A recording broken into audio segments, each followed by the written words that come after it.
उसके माँ बाप नहीं थे, अनाथ था वो बच्चा, है ना। तो अपनी ज़िंदगी में वो हमेशा पॉजिटिव सोचता था, हमेशा पॉजिटिव सोचता था। कहानी ये है कि वो लड़का एक किराने की दुकान में काम करता था, ठीक है। और थोड़ा बहुत जो भी अर्निंग होता है, जैसे आप लोग देखना होटल या ढाबे में हम लोग को बोलते हैं ना, कई लोग बहुत गंदे तरीके से बुलाते हैं, ए चवन्नी धरा या ठन्नी धरा, ऐसा नाम रखते हैं ना, बहुत रामू श्यामू, मतलब उसको कोई रेस्पेक्ट नहीं रहता है। बहुत सारे होटलों में मिलेंगे, अभी तो बहुत कम हो गए हैं क्योंकि सरकार का कानून बन गया, लेकिन अभी भी जाओगे तो आपको मिलेंगे इस तरह के। छोटा सा बच्चा जो जूठा उठाता है, धोता रहता है ना, देखते हो नहीं होटलों में, तो उसका जीवन कैसा होता होगा। तो उस तरह का वो बच्चा होता है जिसके आगे पीछे कुछ नहीं होता, उसको खुद को नहीं पता होता कि उसका घर कहाँ है, करना क्या है, सिर्फ जीने के लिए वो एक किराने की दुकान में काम करता है। खाने को भी उसको ठीक से नहीं मिलता था, है ना। अपने घर आता था, शाम को रुखी सूखी बना के वो खाता था। एक दिन वो शाम को घर आया और 3-4 रोटी बना करके रखा था और अपनी खाने की तैयारी करने लग रहा था। उसी समय क्या हुआ, एक चूहा आता है। वो चूहा आता है, उसकी एक रोटी निकालता है और वो लेके जाने लगता है। वो देखता है कि ले दे के मैं 3-4 रोटी बनाया हूँ, उसमें से एक चूहा लेके जा रहा है। तो चूहा को रोकता है वो बोलता है कि ऐ चूहे रुको, मैं 3-4 रोटी इतना भूखा हूँ, उसमें भी तुम एक लेकर के जा रहे हो। तो चूहा बोलता नहीं, ये तो मेरे भाग्य का है, मुझे प्राप्त हुआ है तो मुझे मेरे भाग्य का मिला है तो मैं लेकर के जा रहा हूँ। तुमको अगर पूछना है कि मैं क्यों लेकर जा रहा हूँ, इन प्रश्नों का उत्तर चाहिए, तो तुम जाके किसी महात्मा से पूछो, है ना। तो वो सोचता है कि किससे पूछूं, तो पूछता है कि वो बताता है कि पास वाले गांव में, आगे गांव में महात्मा बुद्ध आए हुए हैं, ठीक है ना। तो वो सोचता है कि क्यों ना उससे पूछा जाए कि मैं इतने गरीब क्यों हूँ, क्यों ऐसा मेरे साथ ही होता है कि रोटी भी कम है और उसमें भी मेरे को पूरा नहीं मिलता है। तो जा कर के वो 4-5 दिन की छुट्टी लेता है अपने मालिक से। उसके बाद फिर वो यात्रा पे निकल जाता है। यात्रा पे निकलता है तो उसके पास तो कुछ रहता नहीं है, निकलता चला जाता है। फिर रात हो जाती है, शाम हो जाती है, घने जंगल में पहुँच जाता है। उसके बाद एक उसको भूख और प्यास से एकदम तड़पने लगता है। जब भूख और प्यास लगती है तो उसे एक छोटा सा महल दिखाई पड़ता है दूर पे। वहाँ जाता है, दरवाज़ा खटखटाता है तो दरवाज़ा से एक बूढ़ी अम्मा बाहर निकलती है। बूढ़ी अम्मा उसको पूछती है क्या हुआ, तो बताता है कि मैं बुद्ध से मिलने के लिए जा रहा हूँ। वो कहाँ रहते हैं मुझे नहीं मालूम, लेकिन मैं भी फ़िलहाल भूख और प्यास से बहुत व्याकुल हूँ। तो बूढ़ी अम्मा बोलती है कि ठीक है, मैं तुम्हें खाना खिला दूँगी, लेकिन मेरा एक शर्त है कि मेरा भी एक प्रश्न है, उस प्रश्न को तुम महात्मा बुद्ध से पूछना। तो वो खाना वाना खिलाती है, फिर उसको प्रश्न बताती है कि मेरी बेटी जो है अभी 18 साल की हो गई है, लेकिन वो बोलती नहीं है, बचपन से ही चुप है, तो वो बोलना कब शुरू करेगी। ठीक है, वो प्रश्न लेकर आगे चला जाता है। फिर आगे जाता है तो उसे एक जादूगर मिलता है और वहाँ पे वो रास्ता भटक जाता है। तो जादूगर से पूछता है कि मुझे महात्मा बुद्ध से मिलना है, तो मुझे रास्ता बताइए किधर से जाना है। तो जादूगर बोलता है कि मैं आपको वहाँ पहुँचा दूँगा जहाँ महात्मा बुद्ध है, लेकिन मेरी भी एक प्रश्न है जिसको आपको महात्मा बुद्ध को पूछना है। तो वो पूछता है कि क्या प्रश्न है। तो वो जो जादूगर रहता है वो बोलता है कि मुझे स्वर्ग जाना है, तो आप पूछ के आना महात्मा बुद्ध से कि मैं स्वर्ग कैसे जाऊंगा। 2 प्रश्न हो गए उसके पास। फिर उसको जादू की छड़ी घुमाता है और वो पहाड़ी के उस पार पहुंचा देता है। लेकिन जैसे ही उस तरफ हो जाता है तो बहुत बड़ा नदी होता है, अब उसको फिर से नदी पार करना होता है। तो वहाँ पे उसको कछुआ दिखता है, जो बहुत बड़ा कछुआ होता है, वो बैठा रहता है। कछुए को बोलता है कि मुझे नदी पार करना है, मुझे नदी पार करा दो। कछुआ बोलता है कि मैं पार करा दूंगा, लेकिन मेरा भी एक प्रश्न है। उसका भी एक प्रश्न होता है कि मैं ड्रैगन बनना चाहता हूँ, कछुए की ज़िंदगी से छोड़ के एक ड्रैगन बनना चाहता हूँ, तो मैं कैसे ड्रैगन बनूंगा, आप महात्मा बुद्ध को पूछ के आना। उसको पार करा देता है नदी, आगे पार करता है, जाता है। महात्मा बुद्ध बैठे रहते हैं अपना ध्यान वाली स्थिति में, खूब लाइन लगी रहती है उसके पास प्रश्न पूछने वालों की, ये भी लाइन में लग जाता है। उसके बाद फिर जब इसकी बारी आती है तो प्रणाम करता है। फिर बुद्ध जी पूछते हैं कि क्या हुआ, क्या काम है आपको करके। तो वो बोलता है कि मुझे प्रश्न पूछना है। तो महात्मा बुद्ध बोलते हैं कि आप सिर्फ 3 ही प्रश्न पूछ सकते हो, 3 प्रश्न पूछो। इसके पास कितने प्रश्न रहते हैं? 4। 3 तो ऐसे ही रहते हैं और एक खुद का रहता है। अभी असमंजस से पड़ जाता है कि मैं इतनी दूर आया हूँ अपने प्रश्न का उत्तर जानने के लिए, लेकिन मेरे पास 3 प्रश्न और हैं। तो ये डिसाइड करता है कि मैं उन तीनों के प्रश्न को पूछूंगा, अपना प्रश्न छोड़ दूंगा। तो वो तीनों का प्रश्न पूछता है और तीनों के उत्तर लेकर के फिर वापस आता है। फिर उसे कौन मिलता है? कछुआ मिलता है सबसे पहले। कछुआ को पूछता है कि मेरे प्रश्न का उत्तर क्या है। तो वो बोलता है कि आप अपने ऊपर का खोल है इसको फेंक दो, निकाल के त्याग दो, है ना, तो आप जो है ड्रैगन बन जाओगे। कछुआ वैसे ही अपने खोल को निकालता है और जैसे ही वो अपना खोल निकालता है तो सोना चांदी खूब इसके जो खोल रहते हैं उससे भर जाते हैं। इतने सोना चांदी आ जाते हैं कि कोई भी बहुत अमीर बन सकता है। उसको क्या करता है कछुआ, उसको उस लड़के को दे देता है, ठीक है ना, और वो ड्रैगन बन के चला जाता है। फिर आगे कौन मिलता है उसको? जादूगर मिलता है। जादूगर के पास जाता है, जादूगर पूछता है मैं कैसे स्वर्ग जाऊंगा। वो बोलता है कि आपको जादू की छड़ी है, इसका त्याग करना पड़ेगा, आप इसको त्याग दो। वो जादूगर की बोलता है कि इसको मैं क्या करूंगा, इसको आप रख लो, आपको जो भी चाहिए होगा निस्वार्थ भाव से जब मंगोगे आप तो आपको मिल जाएगा, ठीक है ना। तो उसको जादू की छड़ी उस बच्चे को देता है और वो स्वर्ग चला जाता है। फिर आगे आता है, फिर कौन मिलते हैं उसको, वो बूढ़ी अम्मा मिलती है। वो पूछती है कि मेरा प्रश्न का क्या उत्तर है। वो बोलता है कि आप अपनी राजकुमारी का शादी करा दो, जैसे ही उसका विवाह आप कराओगे तो वो बोलने लग जाएगी। तो उसको लगता है कि इससे अच्छा वर और कौन होगा, क्योंकि उस समय उसके पास सोने चांदी आ जाते हैं, जादू की छड़ी आ जाती है, ठीक है ना। वो रईस हो जाता है, बहुत पैसे वाला हो जाता है, ताकत आ जाता है उसके पास। फिर उसकी शादी उस राजकुमारी से हो जाती है। शादी होने के बाद राजकुमारी बात करने लग जाती है, ठीक है। तो उसके बाद फिर वो फिर वापस अपने घर आता है और अपने मालिक से मिलता है और पूरी स्टोरी बताता है कि मैं ऐसा ऐसा हूँ, अब मैं आपके यहाँ काम में नहीं आऊँगा, मुझे सब कुछ प्राप्त हो गया, सब उत्तर प्राप्त हो गया है, और वो दूसरों की सेवा में लग जाता है। तो इस कहानी का पूरा जो एक समअप क्या होता है, क्या मतलब इसका अर्थ होता है कि हमें अपनी इच्छाओं का त्याग करना चाहिए। अगर कोई हमको कोई काम है और हमको अगर हमारे सामने कोई प्यासा आ जाए और हमको भी प्यास लग रहा है तो हमें पहले क्या करना चाहिए, उसको पानी पिलाना चाहिए, न कि खुद का पानी से प्यास बुझाना चाहिए। कहने का मतलब ये है कि जब तक आप निस्वार्थ होना नहीं सीखोगे, जब तक आप दूसरों के लिए जीना नहीं सीखोगे, तब तक आपका ग्रोथ नहीं हो सकता। उसने दूसरों की मदद की तो खुद ही अमीर हो गया, जबकि उसी प्रश्न को लेकर के गया था, उसका उत्तर स्वयं उसको मिल गया। कहने का मतलब है कभी भी आपको कुछ सोचना है तो पहले ये सोचो कि सामने वाले को मैं कैसे हेल्प करूं, उसकी मदद कैसे करूं, न कि अपने बारे में। तो स्वार्थ और निस्वार्थ दोनों में बहुत फ़र्क होता है। जब तक आप स्वार्थ होकर कोई काम करते हो तो आप वहीं के वहीं हो रहोगे। जैसे एक जो भिखारी होता है ज़िंदगी भर भीख मांगता है ना, लेकिन कभी वो अपना घर बना पाता है क्या, कभी एक अपने लिए कपड़ा खरीद पाता है क्या, नहीं कर पाता, क्योंकि वो सिर्फ अपना भीख ही मांगता है, वो देना नहीं सीखता, वो सिर्फ लेना जानता है। लेकिन जो देना सीख जाता है, जब आप देना सीख जाते हो तो क्या होता है, आपकी झोली अपने आप भरने लग जाती है। उदाहरण के लिए सूर्य से हमको ऊर्जा मिलती है, प्रकाश मिलती है, सूर्य की ऊर्जा कभी ख़त्म हुआ। नदियों से हमको पानी मिलता है, नदियों का पानी कभी ख़त्म हुआ। समुद्र का पानी कभी कम होता है, नहीं होता। जो फल होते हैं हमारे घर में, आम के कितना फलदार होता है, उसको कितना पत्थर मारते हैं, उसको काटते हैं, लेकिन अगले साल वो फल देना छोड़ता है क्या, नहीं छोड़ता। कहने का मतलब है अगर आपके पास समय है तो आप समय का दान करो, आपके पास ज्ञान है तो ज्ञान का दान करो, आपके पास प्रतिभा है तो प्रतिभा का दान करो। जब आप दान करना सीख जाते हैं, अब जब आप डोनेट करना सीख जाते हैं तो आपके पास वो अपने आप घड़ा भरने लगता है। आपको कोई चिंता करने की ज़रूरत नहीं कि कहाँ से आएगा। अगर आपके पास 10 रुपये है, किसी और को 10 रुपये की ज़रूरत है, आप उसको निस्वार्थ भाव से दे दो 10 रुपये को, ऑटोमेटिकली आपके पास वो 10 रुपये कहीं न कहीं से आ जाएंगे। 10 का 20 होके आएगा, लेकिन कम होके नहीं आएगा। ये मेरा पर्सनल एक्सपीरियंस है, ठीक है ना। तो आपको क्या करना, हमेशा निस्वार्थ होना है और दूसरों के लिए जीना सीखना है। जैसे आजकल देखना, कोटा में बहुत बच्चे लोग आजकल के पढ़ाई में थोड़ा सा नंबर कम आया, फांसी पे लटक जाते हैं, सुसाइड कर लेते हैं। क्यों करते हैं मालूम है? क्योंकि वो अपने लिए जीना चाहता है। वो सोचता है मैं फेल हो गया। अगर एक फेल होने वाला छात्र अगर ये सोचे कि मेरे मम्मी पापा का क्या होगा, मेरी बहन का क्या होगा, मेरे भाई का क्या होगा, तो कभी सुसाइड कर पाएगा? वो नहीं कर पाएगा।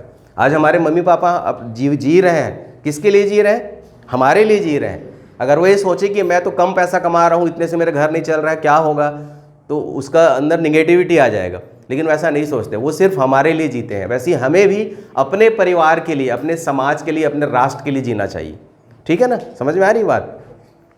तो हम आगे चलते हैं अपने टॉपिक पे, इसको थोड़ा समअप करते हैं कि विद्यार्थी पढ़ाई क्यों करे, ना पढ़ने की आदत से पढ़ने की आदत डाले, उसकी एक वजह होनी चाहिए। ये सब हमने जाना था। दर्द का रास्ता था और क्या था, मज़ा का रास्ता। मोटिवेशन से क्या होता है, हमें इंस्पिरेशन मिलता है। ये सब तो आप देख लिए थे, ठीक है ना। जब आप इंस्पायर्ड होकर कुछ बन जाते हैं तो आपकी सम्मान और प्रतिष्ठा बढ़ने लगती है। विचलन के हम 2 प्रकार देखे थे, एक्सटर्नल और इंटरनल। एक्सटर्नल में मोबाइल, फ्रेंडशिप, फैमिली, सोसाइटी, अतिथि, ये सारी चीज़ें हमने डिस्कस कर ली है। इंटरनल में हमने क्या देखा था, चिड़चिड़ापन, क्रोध, छल कपट, लड़ाई झगड़ा, आलस्य, भूख, चिंता, भावना, मन, दिन में जो हम सपने देखते हैं, डे ड्रीमिंग, उसके बारे में बताया था, ठीक है।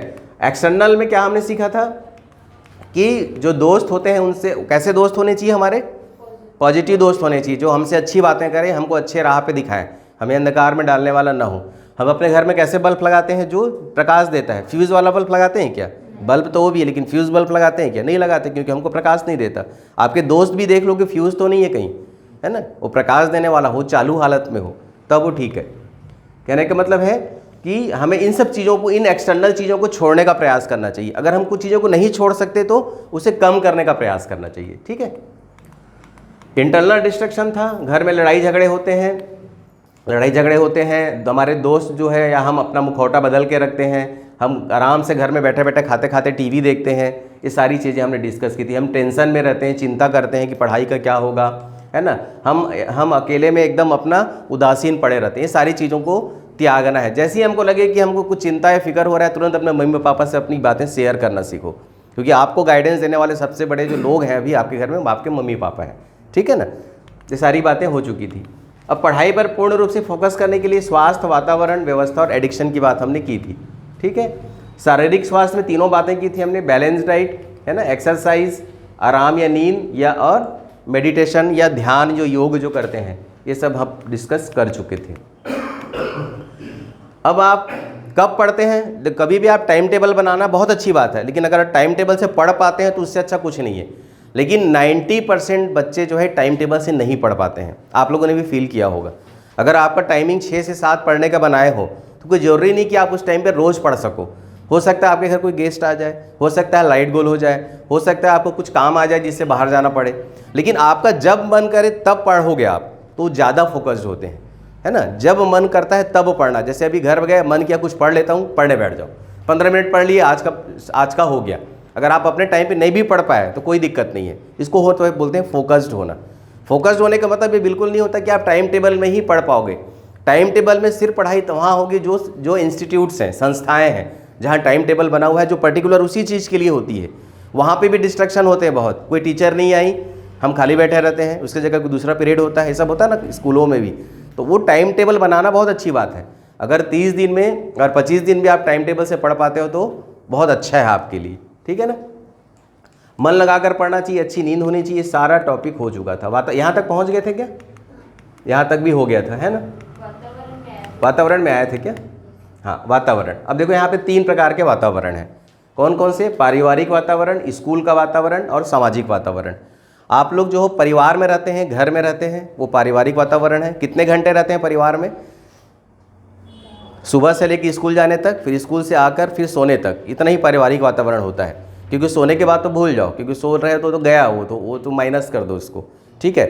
अब आपके घर का वातावरण कैसा है परिवार का? क्या आपके घर में लोग आपस में झगड़े करते हैं? क्या आपके घर में बहसबाजी होता रहता है? क्या आपके घर में किसी की चुगलीचारी होती रहती है? क्या आपके घर में हमेशा बुराई होती है? इन सब चीज़ों से आपके फोकस होने पे बहुत प्रभाव पड़ता है। क्या आपके घर में जब बुराई होती है तो आप बैठ के उसको एकदम मज़े से सुनते हैं कि अच्छा लग रहा है दूसरों की बुराई करना, है ना। ये सारी चीज़ें हैं। आपको टोका टाकी करना पड़ेगा। अगर घर में कोई बुराई कर रहा है, या तो उससे दूर हो जाओ या उसे टोक दो कि किसी की बुराई नहीं करना चाहिए। जब बार बार आप उसी चीज़ को बोलोगे तो घर वाले भी समझते हैं, है ना। तो अच्छी चीज़ों को जब आप बोलना शुरू करते हो, जब अच्छी चीज़ को अपनाते हो तो आपको कोई पसंद नहीं करता शुरू में, लेकिन जब बार बार उसको अच्छी चीज़ को बोलोगे तो घर वालों को भी लगता है कि नहीं, सही चीज़ बोल रहे हैं। और अब उसके लिए आपको स्वयं को सही सिद्ध करना पड़ता है पहले, है ना। जब आप ये कहते हो कि किसी की बुराई नहीं करनी चाहिए तो आपको स्वयं को भी किसी की बुराई नहीं करनी चाहिए, तब उसका प्रभाव ज़्यादा अच्छा पड़ेगा, है ना। अगर मैं सिगरेट पीता खड़ा रहूँ यहाँ पे और आपसे कहूँ कि आपको सिगरेट नहीं पीना चाहिए, तो आप मानोगे मेरी बात? क्या बोलोगे आप? ये तो खुद तो सिगरेट पीता है और हमको सीख दे रहा है। तो इसलिए ज़िंदगी में कुछ भी, किसी से कुछ भी कराना है तो पहले आपको स्वयं इसको करना पड़ेगा, है ना। जैसे हम लोग जब ये डिवाइन वर्कशॉप शुरू किए थे तो अपने जूठे थाली को खुद धोते थे, उठा के वहाँ के लेके जाते थे, अपने कपड़े खुद धोए, ठीक है, अपने बिस्तर खुद ठीक किए, अपने घर, अपने पूरी क्लिनिक की सफाई स्वयं करना स्टार्ट किए, क्या आज भी करते हैं। तब जाके हमने बोलना शुरू किया बच्चों को कि अपने कपड़े खुद धो, अपने बिस्तर खुद ठीक करो, अपनी जूठी थाली खुद वहाँ लेकर के जाओ। तब बोला हमने जब स्वयं किया, ठीक है ना। कहने का मतलब ये नहीं कि हम सिर्फ आपको बोल रहे हैं और खुद नहीं करते, ऐसा कुछ नहीं है। अगर जो व्यक्ति आपको बोल रहा है और स्वयं कर रहा है तो उसका प्रभाव आप पे ज़्यादा पड़ेगा, ठीक है ना। तो ये आपको भी करना है। तो पारिवारिक वातावरण का अगर पॉजिटिव वातावरण है आपके घर तो बहुत अच्छा फोकस्ड होने में मदद मिलेगा, और पारिवारिक वातावरण अगर अच्छा नहीं है तो फोकस कम होगे। तो उस वातावरण को सुधारना भी आपके हाथ में है। अगर 2-3 भाई बहन हो तो आपस में मिल करके बात करो कि हम जब पढ़ेंगे हमारे घर का वातावरण अच्छा नहीं है, और उसको नोट डाउन करो कि क्या अच्छा नहीं है, आपके घर में क्या ऐसा हो रहा है जिससे आप डिस्टर्ब हो रहे हो। फिर उस चीज़ को सब लोग मिल करके डिस्कस करो घर में कि हमको डिस्टर्ब हो रहा है, ये चीज़ें हमारे घर नहीं होनी चाहिए। अगर हमको कुछ बनना है, अगर हमको इस वातावरण से ऊपर उठना है तो सबको मिल करके दूर करना पड़ेगा। वातावरण किसी एक के हाथ में नहीं होता, वातावरण सबसे मिल के बनता है। जैसे यहाँ का वातावरण आपसे मिल के बना है, मुझसे मिल के बना है, लाइट से भी बना है, पंखे से भी बना है। इसमें से भी अगर एक भी चीज़ अगर कम हो जाए, अभी पंखा बंद हो जाए, लाइट गोल हो जाए, हम लोग डिस्टर्ब हो जाएंगे। आप लोग अगर ध्यान से ना सुनो बातें, मेरी बातें, तो मैं डिस्टर्ब हो जाऊँगा। मैं अगर अच्छे से आपको नहीं समझा पाया तो आपको समझ नहीं आएगा। समझ रहे हो? तो वातावरण और पर्यावरण दोनों में यही फ़र्क है। पर्यावरण वातावरण मतलब वातावरण महसूस करने की चीज़ है। जैसे आप मंदिर में जाते हैं तो कैसा लगता है? एकदम शांत, ऐसा लगता है कि बैठे रहो आंखें बंद करके। लोग बोलते हैं ना कि मंदिर में जाके थोड़ी देर बैठना चाहिए। क्यों बोलते हैं? क्योंकि वातावरण, वहाँ का वातावरण बहुत पॉजिटिव होता है। वहाँ पे जाके आपकी बहुत सी बुराइयाँ दूर हो जाती है, आप पॉजिटिव होकर के आते हो मंदिर, इसलिए सब मंदिर जाते हैं। वही अगर शमशान घाट में चले जाए तो कैसा लगता है? दोनों के वातावरण में कितना फ़र्क है। शमशान घाट में जाते ही डर लगने लगता है, एक भय आने लगता है, अपने आप आने लगता है कि हम शमशान घाट में आ गए, है ना। जैसे ही हम गार्डन में जाते हैं तो कैसा मन करता है? एकदम फ्री हो जाते हैं, सारी चीज़ें भूलकर हम पर्यावरण को, वातावरण को, वहाँ की जो खूबसूरत जो है ना खूबसूरती को हम लोग एंजॉय करने लग जाते हैं, है ना। अच्छा म्यूज़िक सुनने मिल जाए तो हमको डांस करने का मन करने लगता है। अगर कोई गंदा म्यूज़िक चले तो हमको कुछ मतलब डिस्ट्रैक्ट हो जाते हैं कि नहीं इसको बंद करो, अच्छा नहीं है। क्यों? क्योंकि वातावरण को ख़राब करता है। तो वातावरण का इतना महत्व है। आप बहुत अच्छे वातावरण में अगर रहते हैं तो आप बहुत जल्दी तरक्की करेंगे, आपके पढ़ाई में अच्छे नंबर आएंगे, आपको फोकस अच्छे रहेंगे। ठीक है, तो ये पारिवारिक वातावरण। स्कूल का वातावरण, सभी स्कूल का वातावरण एक जैसा रहता है क्या? स्कूल का वातावरण में 50 घर से 50 बच्चे होते हैं क्लास में। आपके घर में तो एक ही हो, एक उसमें, लेकिन स्कूल में 50 तरह के वातावरण का प्रभाव रहता है।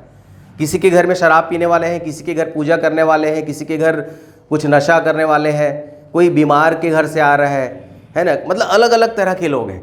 वो सारे बच्चों के बीच आपको अपना ग्रोथ करना पड़ता है, वहाँ पे अपना जो मेंटल लेवल को एडजस्ट करना पड़ता है। कैसे एडजस्ट करते हैं?